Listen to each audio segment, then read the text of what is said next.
Good morning, good afternoon, or good evening, depending on where you're on the world. This is Augie of the Blago Blabber podcast. First and foremost, I'd like to welcome everyone back to yet another episode.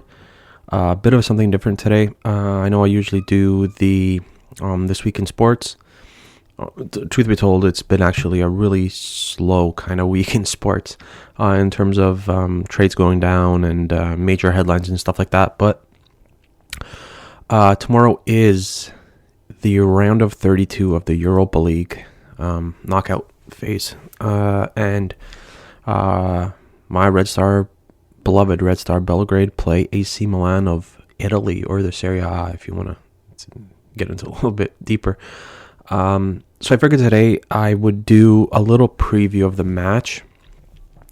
Just talk about some of the keys for Red Star going forward in the match, what to expect. What I think will happen, even though I want to stay away from a prediction because I hate predicting my own teams. But what I think will happen, maybe the formation, possibly the lineup that could possibly take place. But I want to do like a little bit of a like keys to the game, I guess, pretty much from Red Star's perspective. So yeah, when the tie kind of came out, I thought that AC Milan would come into this pretty much playing their A squad, so their best players and stuff like that. But a lot of guys have picked up injuries, and a lot of guys are coming back from injuries from Milan's perspective. So it's still kind of up in the air what they're going to do. So the rumors, I guess, started around a week and a half ago. You know, people starting to predict their lineups and the formation that they might use and the players that might play. So up until probably 2-3 days ago, people were saying that Ibrahimovic wasn't going to play. Actually, this was more like a week and a half ago. That he wasn't going to play, that they're going to keep him fresh because they are competing for the Scudetto, which is the title in Serie A. And there was going to be no Donnarumma. Hernandez wasn't going to play, and Benacer wasn't going to play either. And that Mandzukic and Tonali, among others, would be starters. So that's kind of changed. And Milan straight up said that, Serie A title is priority. But the loss to Spezia this past weekend has kind of changed that. Like, Spezia was, I think, something like 17th or 18th in the league, which is like bottom four. Like, they're fighting for their lives to stay up. And AC Milan ended up losing 2-0 to the Spezia. And I think that kind of, so what I think is happening, they don't want to get into a little bit of a rut, I guess. Losing this match against Red Star could, start a series of bad form. And they have Roma on the weekend, which is going to be a big match for them. Like, they need all 3 points because Inter Milan is coming, Juventus is coming, Lazio is playing better, Atalanta, and like a lot of teams are chasing Milan and Inter Milan. So I think they're kind of looking at this like, if we lose against Red Star, that's going to be 2 losses on the bounce. That's not good heading into the match against Roma. Even though Roma aren't world beaters, it's still a pretty big match. Roma being one of the better teams in Serie A, and I mean like historically and stuff like that. So it's going to be interesting to see what happens. I don't know if Donnarumma is going to start. They have the Romanian backup. I forget his name now. Apologize. And he was slated to start. But again, I don't know if this loss to Spezia has changed that much that they wouldn't start Donnarumma. Hernandez, I believe, had an injury, so I don't know if he'll be back. Benacer, they said they're going to start because he is the engine in that midfield. He kind of cuts off what the other team is trying to do, and he's the guy where it all starts from in terms of, setting up the attack. And him and Frank Kesse are the engine of that team, and a lot depends on the two of them. So I think Benacer is going to start. I don't think Kesse will start. The back line, like Dalot, the gentleman who used to play for Manchester United, looks like he will be starting on the right flank. Again, Krunic probably will start. Rebic probably will start. And then up top, I don't know. I think it's going to be Mandzukic up top. And then Ibrahimovic if they need the fight. And Çalhanoğlu, I believe, will start. He's kind of the guy that sets up the goals. A lot of assists. He's been scoring a lot as well, too. Great from set piece, so you got to be careful with that. So my first key to the game is, from Red Star's perspective, don't concede in the first 15 to 20 minutes. That means no stupid fouls in and around the box. Because first and foremost, AC Milan has a lot of players who can score from free kicks and the ability. Mandzukic is good in the air. He could get his head on a lot of balls. So it's important that he's man-marked closely, tightly.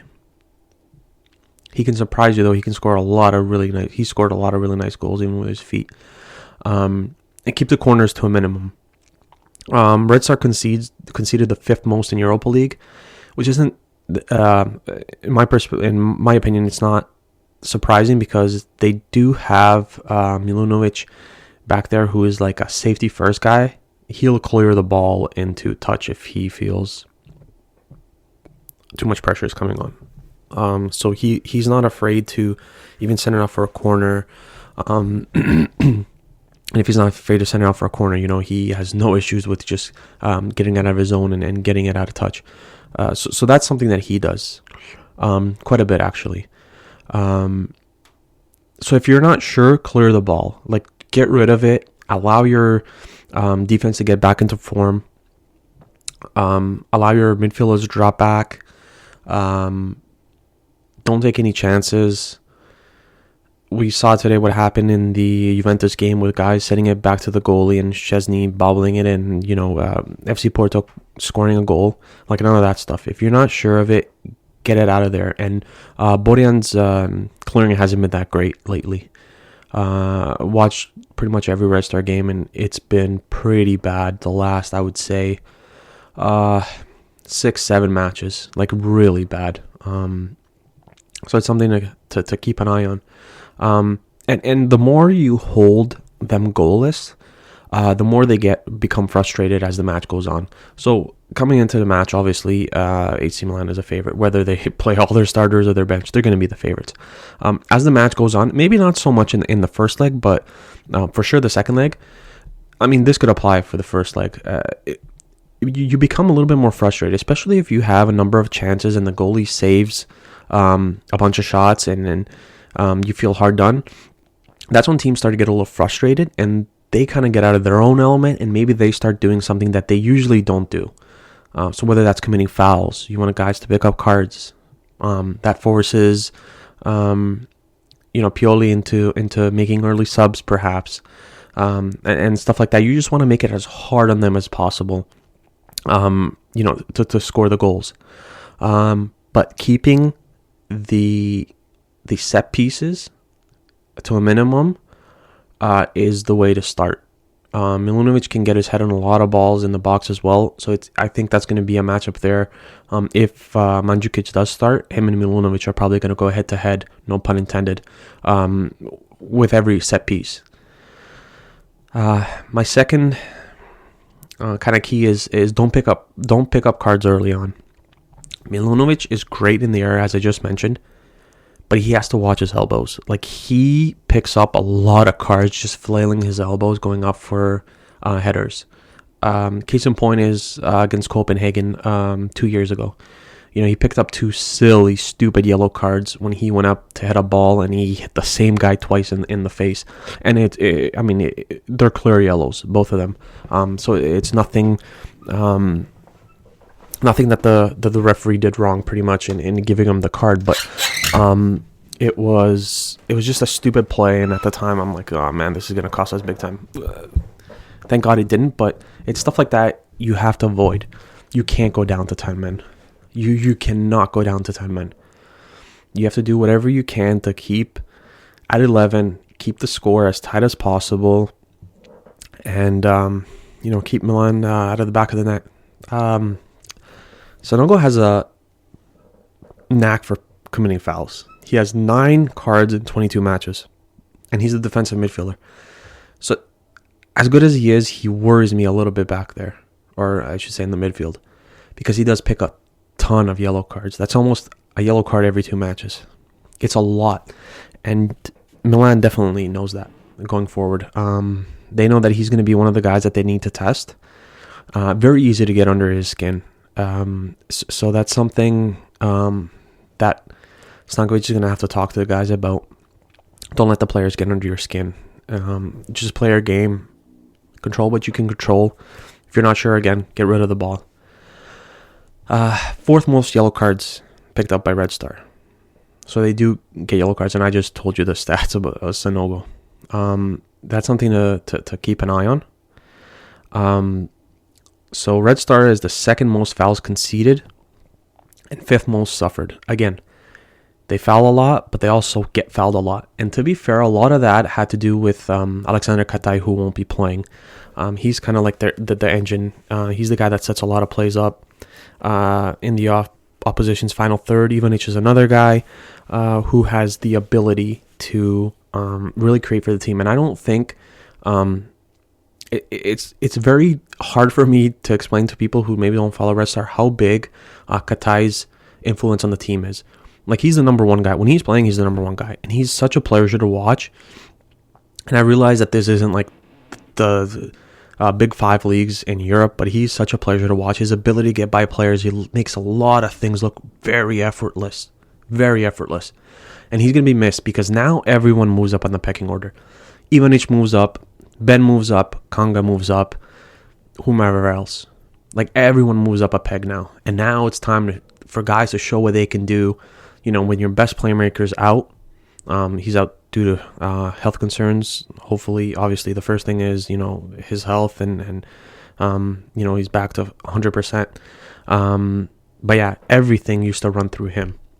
And then you had, when guys send 2 guys on Katai, that opens up guys like Ivanic, guys like Ben, who can also create very well. And Ben's been one of the best foreign players in Red Star history. Like, his track record in like Champions League and Europa League and like even the qualifying has been crazy. I don't have the stats in front of me, but he scores and assists a lot in those competitions. You can almost say that he's had a better impact. Well, I guess he has had a bigger impact than Katai, because Katai just came start of the season, so it's a little bit difficult to compare the two, kind of. Kanga is another player. I think Kanga will start. It's very easy to get under his skin. So Ludogorets, about 3, maybe 4 years ago. So this is Kanga's second tenure with the club. Kanga picked up a second yellow at halftime, and the reason why I said what I said about Sanogo, like, he has to know, he has a knack for picking up fouls and stuff like that. Ludogorets players knew that they can get under Kanga's skin, and at halftime, the same guy kept coming up to Kanga and talking to him, and Kanga waved him off and walked away, and then he came back again into his face. Kanga walked away again, and then he reacted. I think he grabbed him by the throat or something. Of course, the ref sees it, gets a second yellow. It could have been a straight red, I'm not too sure. And he's out for this. So we played essentially a full half and another 20 minutes added on, because another 30 minutes in extra time with 10 men. I think we might have actually finished with 9 men that match. I'm not 100% sure. But he's another player who's very easy to get under his skin, so he needs to be careful with that. Falcinelli and Falco are both Italians, and, you know, they want to win this match badly because they're playing their guys from Italy. It's also important for them not to do too much in this match. Stay within what you're capable of. Very important not to, go out and do things that you wouldn't normally do, because then you take away from the rest of the team, and it's going to create more chances for Milan going forward, and you want to limit their chances as much as you can. The third and the final point is make good on your chances. When Red Star is transitioning into offense, it's very important to get the ball to your offensive playmakers. So, guys like Ivanic should see a lot of the ball, unless AC Milan do a great job of denying him, which I think they will. I think they're going to hone in on him and make sure that he sees the ball less than anyone else going forward. Ben, I said, has the ability to do a lot with the ball, but I think Milan would much rather Ben with the ball as opposed to Ivanic. Kanga is very good with the ball as well, but he's been known to literally steal ball from his teammates because he thinks that he can make a better play or a smarter play or whatever it is. So he needs to. So if he doesn't get the ball for 2 or 3 minutes, it's very important that when he does receive the ball, that he does something good with it. Taking on players, making them commit fouls, get Falcinelli involved as much as possible, and Milan is 20th in fouls committed. So that's also something. So that's less than middle of the pack, right? Or how many? I think there's about 11 group. Oh no, maybe they're not. They're in the top half, I guess. As I've said, Red Star is 5th in most fouls suffered. So get the ball to your playmakers. Milan's going to look to cut off any attack right away with smart fouls, because that's what they're known for. They're going to try to get the ball off you in just at half. So that way, even if they do pick up a foul, you're at half. You're not gonna threaten. At least you shouldn't. If you're Milan, you set up well in the back line. There should be no threat. Stankovic has been known to make some, he has some trickery where he's done very well on set pieces, and Red Star's done very well on set pieces, even in their friendlies that they played prior to the restart of the season, because Serbia goes on like a 2-month hiatus because of winter. He's done very well. The team, I should say, has done very well scoring off set pieces. So that's something to watch going forward as well. Get Falco and Falcinelli involved early. I don't know if Falco's going to start. Axel Bukayako probably isn't going to start either, because he hasn't played 1 minute since the restart, which kind of makes you wonder why you brought in a player who hasn't played, and Falco hasn't played much either. That's a story for another day, though. Falcinelli is very good at. I think he was in the top 5 or 6 in fouls suffered for like a player, not the entire team, for a player. So teams foul him quite a bit. So it's very important to get the ball to him and try to make him create. He needs to score. He hasn't scored in a long time in Europa League play. Goal could do him wonders, especially against a team from his former country. He scores some, not a lot, in the domestic league. So scoring here will be such a confidence boost for him and the entire team. And going forward, like I said, he's really good at first of all involving a lot of other players. Hold up play is very good, and his ability to pick up fouls on the team, on the opposing team.